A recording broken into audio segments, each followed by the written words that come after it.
आइए देखते हैं, मजा आएगा। अभी मजा आएगा ना भिड़ो। जो आज इस्तीफा हुआ है, अगर ये पहले हो जाता तो 22 बच्चों की जान भी बचती, सैकड़ों बच्चे घायल होने से बचते। लेकिन धर्मेंद्र प्रधान तो केवल एक मुखौटा है। घमंड टूटते हुए पूरे देश ने देखा। तकनीक की बात तो भाजपा के लोग करें ही ना, ये तो नाली से गैस निकालें, इनकी सोच वहीं तक है। मोदी जी को माफी मांगनी चाहिए। जिन लोगों के आदेश पर पैलेट गन चले, लाठीचार्ज हुआ, उनकी अकाउंटेबिलिटी फिक्स होनी चाहिए। केस वापस लिए जाएंगे, उसका एक टाइम फ्रेम होना चाहिए। सवाल ये कि आप ट्रिपल इंजन की सरकार कर रहे हैं, 12 साल से केंद्र में सरकार आपके, नरेंद्र मोदी जैसे पावरफुल प्राइम मिनिस्टर है, उसके बावजूद आप कानून लेकर आए 2024 से, आप पेपर लीक नहीं रोक पा रहे। जनजी आके आंदोलन ना करते तो ये नीट की परीक्षा के ऊपर कोई डिस्कशन ही नहीं होता। ये अहंकार चलता रहता और पूरी कोशिश करी आखिरी दिन तक इस प्रोटेस्ट को बदनाम किया जाए, इस प्रोटेस्ट को फंडिंग बताई जाए, चाइना, सोरेस, पाकिस्तान, ना जाने क्या क्या किया। छात्रों को आगे सतर्क रहने की जरूरत है। तो निश्चित रूप से अराजकता के द्वारा घमासान उत्पन्न करने का मंसूबा पाले हुए तत्वों के प्रति छात्रों को भी बहुत सतर्क दृष्टि रखने की आवश्यकता है। इन्होंने कहा सतर्क रहना चाहिए, युवाओं को सतर्क रहना चाहिए कि हमारे पिताजी और दादाजी ने 70 साल तक बीजेपी और आरएसएस को दूर क्यों रखा, अब युवाओं को सतर्क हो जाना चाहिए। तो जो इन बच्चों ने सुसाइड किया है उनको मुआवजा दिलाइए, उनके परिवारों को, और जिन बच्चों को चोट लगी है उनको भी मुआवजा दिलवाइए। A few moments later. मालिक वो देखो। सबसे पहले तो अंजना जी, मैं छात्रों को और देश के युवाओं को बधाई भी देना चाहूंगा और धन्यवाद भी करना चाहूंगा। तमाम उन पॉलिटिकल पार्टीज का जिन्होंने इस आंदोलन में छात्रों का साथ दिया। और आज जिस तरह से देश की जनता ने धर्मेंद्र प्रधान शिक्षा मंत्री को बर्खास्त कर दिया, उन्होंने रेजिग्नेशन नहीं दिया, क्योंकि ये अनैतिकता, अहंकार और संवेदनहीनता की पराकाष्ठा हुई है जो पिछले कई दिनों में देखी गई। जिस तरह से आज इस्तीफा हुआ है, अगर ये पहले हो जाता तो 22 बच्चों की जान भी बचती, बात तो सही है, सैकड़ों बच्चे घायल होने से बचते। लेकिन धर्मेंद्र प्रधान तो केवल एक मुखौटा है। सिस्टम से लड़ाई सिस्टम से है जो टूल किट चलाता है। आज छात्रों की गूंज ने अहंकार की दीवार को गिरा दिया। घमंड टूटते हुए पूरे देश ने देखा। सही पकड़े हैं। मोदी जी ने तमाम चीजें चलाई। मोदी जी ने हर तरह से बच्चों को गुमराह करने का भी प्रयास किया। रात को 12 बजे आकर रील भी बनाई। लेकिन मोदी जी आपके फ्रेंडशिप को युवाओं ने अस्वीकार कर दिया। आज तक पर जो आज ये दृश्य चल रहा है, देखिए सब लोग किस तरह से युवा झूम रहे हैं। ये झूम रहे हैं केवल इस बात पे कि मोदी सरकार का अहंकार इन्होंने तोड़ा है। शाबाश। दुर्भाग्य ये है कि इन्होंने पूरे के पूरे एजुकेशन सिस्टम का भट्टा बैठा दिया है। वो पूरा का पूरा आरएसएस के हाथों में गिरवी रख दिया है। वो शिक्षा तंत्र, चाहे वो प्राइमरी स्कूल का हो, एनसीईआरटी हो, एसएससी हो, यूपीएससी हो, यूनिवर्सिटीज हो, पूरे के पूरे एजुकेशन सिस्टम के ऊपर जिस तरह से आरएसएस ने कब्जा किया है, अगली लड़ाई हमारी उस चीज को लेकर है। यही नहीं, अभी और सुनिए। दुर्भाग्य यह है कि जिस तरह से तकनीक की बात हमने अभी बीजेपी के साथी कह रहे थे, नैतिकता तो कहीं दूर दूर तक नहीं है। तकनीक की बात कही, एयरफोर्स को भी इन्वॉल्व कर लिया। उसके बावजूद 21 जून का पेपर इनोवेटिव व्यू कंपनी की चालाकी और बदमाशी और भ्रष्टाचार की वजह से, उसके बाद भी बायोमेट्रिक्स में घपले हुए। बिहार में और महाराष्ट्र में तकनीक की बात तो भाजपा के लोग करें ही ना, ये तो नाली से गैस निकालें, इनकी सोच वहीं तक है। गजब बेइज्जती है।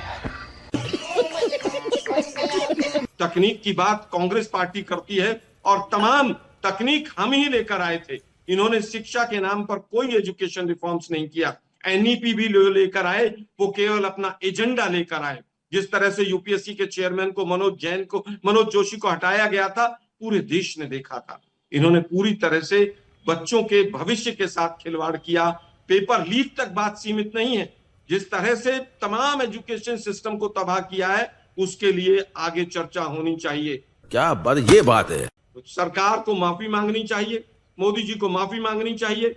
जिन लोगों के आदेश पर पैलेट गन चले, लाठीचार्ज हुआ, उनकी अकाउंटेबिलिटी फिक्स होनी चाहिए।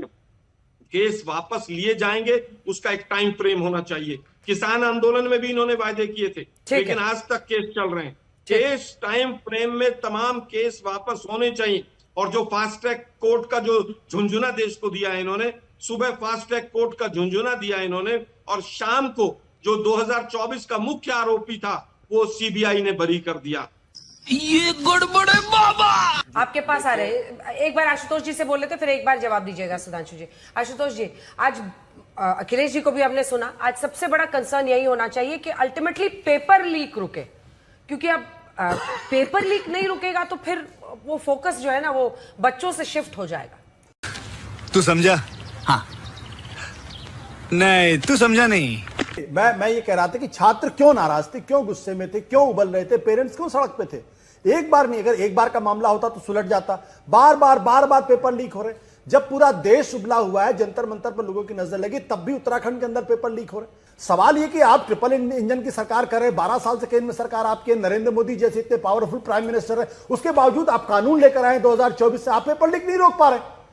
अरे हम तो फकीर आदमी। इसका क्या मतलब? इसके दो ही चीज हो सकते हैं, या तो पूरी तरीके से इनकॉम्पिटेंस है, इनएफिशिएंसी है, या फिर कोई बहुत बड़ा आदमी इस पेपर लीक के पीछे लगा हुआ है जो नहीं चाहता कि सुचारू रूप से, स्वच्छ तरीके से, साफ सुथरे तरीके से बच्चों का सिलेक्शन हो। बात तो सही है। आशुतोष वर्मा जी जल्दी से आपके पास आ रहे हैं। आशुतोष वर्मा जी, आज देखिए बड़ा सवाल वही जो मैं इनसे भी पूछ रही थी कि पेपर लीक ना हो, इसके लिए मिलकर अब एक कारगर तरीके से काम करना होगा, और अगर वो बिल लेकर आ रहे हैं तो आपको उनको मजबूर करना होगा कि इन्वेस्टिगेशन कुछ, मतलब उस पर तैयारी करके कि भाई इन्वेस्टिगेशन भी ऐसे हो। ये नहीं कि सिर्फ फास्ट ट्रैक कोर्ट बना देने से होगा, जब तक सही आरोपियों को नहीं पकड़ा जाएगा, क्योंकि कन्विक्शन नहीं होता है, ये प्रॉब्लम है। अच्छा, हमको सिखा रिया है। तो मुझे लगता है कि पूरा आंदोलन का अगर लब्बो लवाब यही है कि एक प्रतीकात्मक जीत तो हुई है, लेकिन अगर रिफॉर्म्स नहीं हुए तो काम नहीं हो सकता। एक बड़ी सरकार की एक बात समझनी होगी, ये सरकार जो है ये प्रतीकात्मक हो गई है, ये प्रतीकात्मक हो गई। मतलब अगर जनजी आके आंदोलन ना करते तो ये नीट की परीक्षा के ऊपर कोई डिस्कशन ही नहीं होता, ये अहंकार चलता रहता, और ऐसे ही लगातार और पेपर लीक होते रहते, बच्चे परेशान होते रहते, सुसाइड होते रहते, प्रधानमंत्री ऐसे ही मेलोडी करते रहते। किसी को कोई फर्क नहीं पड़ने वाला था। उत्तर प्रदेश में कमोवेश यही हुआ, लगातार चोरी होती जा रही थी अयोध्या मंदिर में। अगर अखिलेश यादव विपक्ष के नेता होके इस बात का रहस्य उद्घाटन ना होता तो चोरी चलती रहती, काम होता रहता।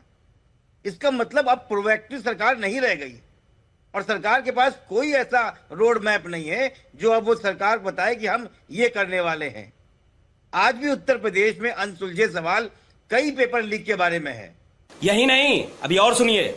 मैं बात उसको डाइवर्ट नहीं करना चाहता हूं, लेकिन ये करना क्या चाहते थे, और पूरी कोशिश करी आखिरी दिन तक इस प्रोटेस्ट को बदनाम किया जाए, इस प्रोटेस्ट को फंडिंग बताई जाए, चाइना, सोरेस, पाकिस्तान, ना जाने क्या क्या किया। तू समझा? हाँ। नहीं, तू समझा नहीं।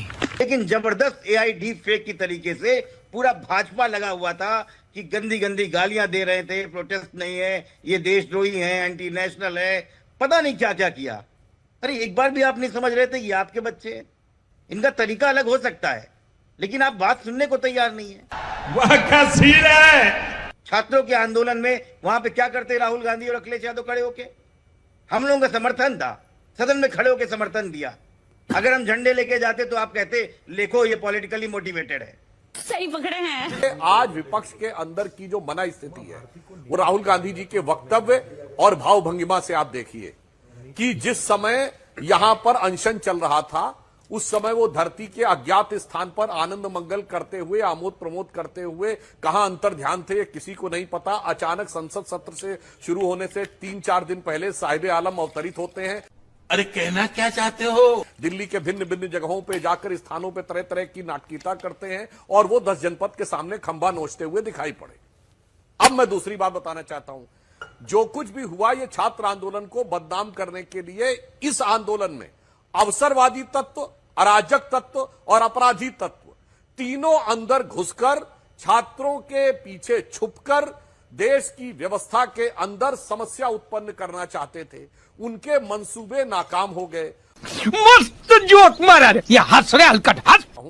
कि छात्रों के प्रति हमारी सरकार की संवेदनशीलता और छात्रों को आगे सतर्क रहने की जरूरत है कि आगे से ऐसे कोई सत्ता लोलुप अवसरवादी दल, ऐसे कोई अराजक तत्व, इवन आपराधिक तत्व आपके आंदोलनों में घुसपैठ कर समस्या उत्पन्न करने का प्रयास न करें। जब सरकार आपसे सीधे संवाद के द्वारा समाधान करने के लिए तैयार है तो निश्चित रूप से अराजकता के द्वारा घमासान उत्पन्न करने का मंसूबा पाले हुए तत्वों के प्रति छात्रों को भी बहुत सतर्क दृष्टि रखने की आवश्यकता है। अभी बदत है भाई, अभी बदत है। एक तो चीज ये है, सबसे पहली चीज कि इन्होंने कहा सतर्क रहना चाहिए, युवाओं को सतर्क रहना चाहिए कि हमारे पिताजी और दादाजी ने 70 साल तक बीजेपी और आरएसएस को दूर क्यों रखा, अब युवाओं को सतर्क हो जाना चाहिए। दूसरी चीज है कि 7 और 8 साल के बच्चे भी वहां पर आंदोलन में गए थे, वो भी अपने भविष्य के लिए पूरी चिंता कर रहे थे। नैतिकता की बात करने वालों में अगर थोड़ी सी भी शर्म बची हो तो जो इन बच्चों ने सुसाइड किया है उनको मुआवजा दिलाइए उनके परिवारों को, और जिन बच्चों को चोट लगी है उनको भी मुआवजा दिलवाइए। शाबाश! एनटीए को भंग कीजिए, आरएसएस और बीजेपी के लोग जो एनटीए में घुसे हुए हैं उनको बाहर कीजिए। धर्मेंद्र प्रसाद जो प्रधान थे वो एक केवल दुगदुगी थे, कुछ नहीं थे। मोदी जी का मुखौटा थे और कुछ नहीं थे, आरएसएस के मुखौटा थे। सीबीआई को अकाउंटेबल कीजिए, जो सीबीआई 2024 में कुछ नहीं कर पाई वो अब 26 में भी करेगी कि नहीं करेगी। और ये टूल किट चलाना बंद कर दीजिए। अब राजनीतिक विश्लेषकों को थोड़ा बच्चों का भी सोचना चाहिए। भाजपा के प्रवक्ता भी कांग्रेस कांग्रेस कांग्रेस, राहुल राहुल राहुल राहुल राहुल राहुल राहुल, इसके अलावा इनको कुछ नहीं आता है। गजब बेइज्जती है। अब अगले सप्ताह जब हमारी सरकार प्रधानमंत्री मोदी जी के विचार के अनुसार कठोर दंड की प्रावधान करने वाला कानून लाने जा रही है, तो मुझे उम्मीद है कि कम से कम अब विपक्ष का थोड़ा विवेक जागृत होगा और वो उस बिल पर संसद में चर्चा करेंगे ताकि शीघ्र वह कानून बने और वह कठोर दंड लागू हो जाए। क्या कहना क्या चाह रहे हैं भाई आप? ये देखने का विचार होगा और सोमवार से लगता है कि प्रयास आज ही तो मैं आशा करता हूं शिक्षा कि मंत्री इस को समय कम बर्खास्त से किया कम है। आरोप प्रत्यारोप से अलग हटकर संसद बिल्कुल के आपकी पटल बात पर से एक सुधांशु जी, मैं आपकी सकारात्मक बात से पहल बिल्कुल दिखे। पूरी तरह सहमत हूं। आज ही तो देश की जनता ने शिक्षा मंत्री को इनकम्पिटेंसी के चलते हुए बर्खास्त किया। आज ही आप विपक्ष की विवेक की बात कर रहे हैं। विपक्ष हमेशा से विवेकशील रहा है, आप ही लोग विवेकहीन रहे हैं। लेकिन इस बार जेनजी ने, युवाओं ने बता दिया है कि इस बार वो जो 56 इंच का सीना और वो जो फर्जी गुब्बारा फुला रखा था वो सब उतर चुका है। दुर्भाग्य ये है कि आप लोग अभी भी नहीं जाग रहे हैं, अभी भी कांग्रेस कांग्रेस कर रहे हैं। एनटीए को भंग करो, सारे आरएसएस के संगी भरे पड़े हैं उसके अंदर, उसको निकालो उनको। वो इनोवेटिव व्यू कंपनी को सीबीआई से जांच करवाओ, जो असली गुनहगार है, जिसके चलते हुए सारी चीजें हो रही हैं। 2-4 टीचर्स को जेल में डाल के आप केवल ये शो कर दें, बाकी सब मगरमच्छों को बचा लें, ये नहीं होगा। क्या बात, ये बात है।